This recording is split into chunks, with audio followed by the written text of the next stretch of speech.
Assim como em 2021, por conta de Drive to Survive, lá nos anos 80 a Fórmula 1 também teve um boom gigantesco de audiência, muito por conta do que é chamado de os anos de ouro da F1. E assim como hoje, as marcas também iam fazer de tudo para se aproveitar dessa mídia. Parmalat, Marlboro, Canon, Camel e até as empresas árabes já estavam começando a descobrir que podiam lavar dinheiro com o esporte. Mais diferente do que acontece hoje, na época tinha um fenômeno que não vai mais acontecer na F1. Assim como várias marcas estavam vendo o esporte como uma oportunidade de investimento, vários milionários viram uma oportunidade de colocar sua equipe dentro da categoria e fazer uma fortuna em cima disso. Entre 1985 e 1991 a gente teve 15 equipes novas no grid. Se você tivesse dinheiro e fosse louco o suficiente, você tava dentro da Fórmula 1. E foi aí que Jean-Pierre Van Rossen entrou. Acho que só se a gente falar da cara dele já dá pra perceber uma excentricidade, mas basicamente ele era um economista belga que tentava, abre aspas, vencer o capitalismo. E assim, gostando ou não, ele era uma pessoa muito inteligente. Estudou e se formou com maestria na Universidade de Ghent, na Bélgica, e foi aluno de uma sala privada de um vencedor do Prêmio Nobel de Economia. Agora a gente vai falar do que importa. O que esse cara tem a ver com Fórmula 1, além de parecer que ele realmente fuma um? Nos anos 80 ele disse ter inventado um supercomputador capaz de calcular e antever tendências do mercado de investimento.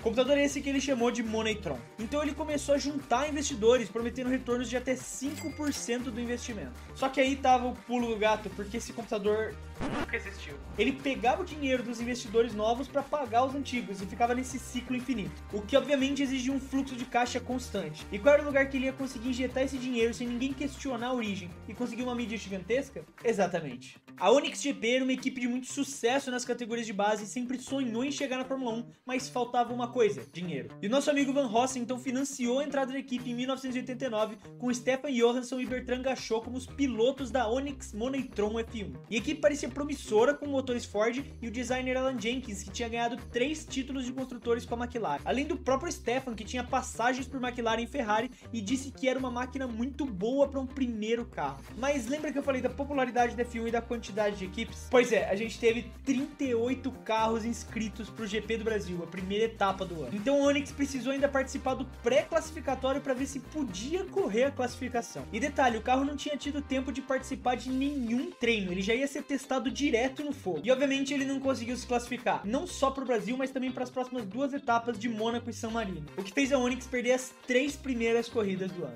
O Van Rossen pegou então e dobrou o investimento, se tornando um dos donos da equipe, com o objetivo de tentar fazer a Onyx ser competitiva a qualquer custo. E quando eu falo a qualquer custo, eu tô falando a qualquer custo mesmo. Ele ficou tão insano nessa ideia que ofereceu 10 milhões de dólares pro Prost e pro Berger serem pilotos da Onyx. E tudo isso era uma tática de mostrar que a equipe tinha ambições de se tornar grande no futuro e assim conseguir atrair investidor. E eles realmente começaram a melhorar no GP do México quando classificaram o primeiro carro para uma corrida, e no GP da França passaram a conseguir classificar os dois com frequência para as corridas. Mas não entendo errado, o carro ainda era horrível, tanto que em 7 das 9 corridas pelo menos uma das Onyx abandonou por problemas mecânicos. Bom, pelo menos estavam conseguindo largar agora, né? Só que aí chegou o GP de Portugal. E ele já começou cheio de polêmica porque eles demitiram o Bertrand e colocaram o JJ Leto no lugar. E o motivo da demissão é porque o Bertrand criticava o carro internamente. Sem falar que o JJ ia trazer uma grana muito maior que a do Bell. Só que o mais pesado dessa situação é que o Van Rossen só conheceu os donos da Onyx e pôde fazer esse negócio porque o Bertrand tinha intermediado todo esse negócio. Então foi meio que uma facada nas costas do belga. De qualquer forma, esse acabou sendo o melhor GP do ano para Onyx quando eles fizeram uma estratégia alternativa e conseguiram colocar o Johansson em terceiro lugar no final da corrida. Só que enquanto tudo isso acontecia, uma das histórias mais bizarras que eu já ouvi falar relacionada à Fórmula 1 aconteceu com o Van Rossen. Ele tinha invocado que queria motores da Porsche em 1991 para Onyx. Então ele marcou uma reunião com a montadora alemã, botou um terno e pegou um avião para ir lá falar com eles. Só que durante a viagem, enquanto comia alguma daquelas barquinhas, ele acabou se sujando de maionese. E não foi só um pouquinho no terno e tal, ele realmente se melecou de maionese. Eu não sei nem como isso é possível. O que os rumores falam é que ele sujou o terno, a barba e até o cabelo de maionese. Eu não sei o quanto você tem que se esforçar para conseguir se sujar desse jeito com um barquinho de maionese, mas ele conseguiu. E ele foi no encontro desse jeito. O pessoal da Porsche acabou ficando com o pé atrás, mas ainda assim fechou um acordo com ele. Só que tinha uma única condição: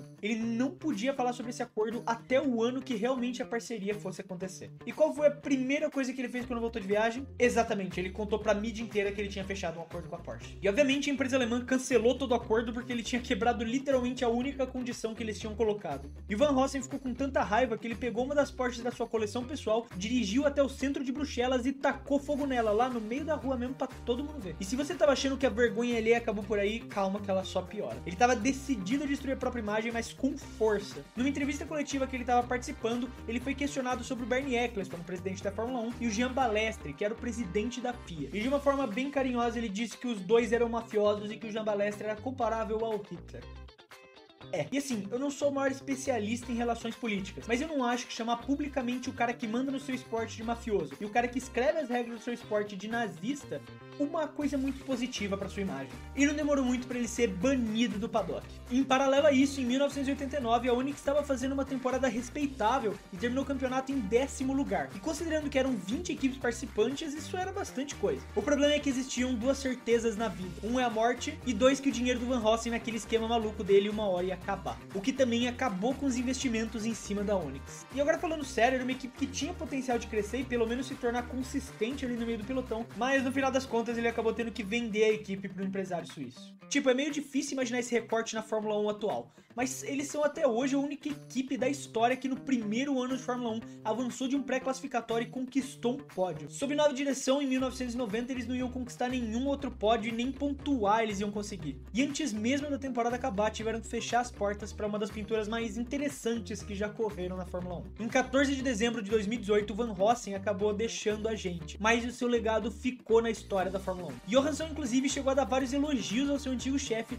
e vários membros da equipe disseram que longe dos holofotes ele era um cara engraçado e divertido de conviver. Bom, eu acho que as pessoas que investiram na Moneytron não concordam com essa parte, mas eu entendo o que eles querem dizer. Inclusive, em 1991, ele foi condenado a 5 anos de prisão por fraude, fundou seu próprio partido político, foi eleito e, por conta das leis de imunidade política na Bélgica, escapou da prisão. Definitivamente foi uma das pessoas da história da Fórmula 1. Se você gostou da história e quer apoiar o canal, não esquece de se inscrever e de ativar o sininho para não perder nenhum conteúdo do clube. Um abraço para quem ficou até aqui e até o próximo vídeo.